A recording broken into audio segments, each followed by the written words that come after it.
What should a new developer consider when they're picking one of these tools? Because it's a lot of work to learn Android and iOS, maybe too much work to learn both of those natively, but it's also probably too much work to learn Sencha and Titanium. If you kind of have to pick a horse, what are the things that people should be considering when they are comparing these things? So start with Nolan. I do think there's a lot of value in web technologies, and I think there's a lot of value in getting a good, solid grounding and understanding there, because it's just going to make you more successful as you make different choices down the line. So I think that grounding in kind of JavaScript and web technologies is really critical. I'll share with why developers choose Sencha, and usually they're not creating just one app, so they're creating lots of applications, and they're usually not focused on a single platform.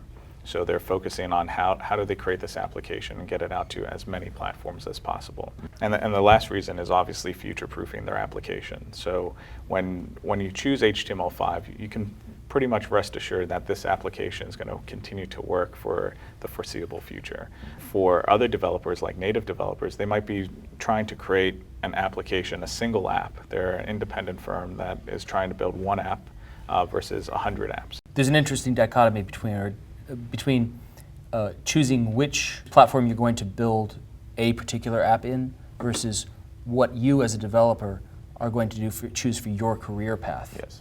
And if you had asked the question in 2005, if someone asked, should I learn Flash or HTML? Obviously now, I think the answer in retrospect was you should learn HTML. But even those developers who learned Flash, if all they did was use the tool and they just used the UI and they didn't go any deeper, they're in trouble now. So it's less about what particular platform you choose and more about how you approach your lifelong learning.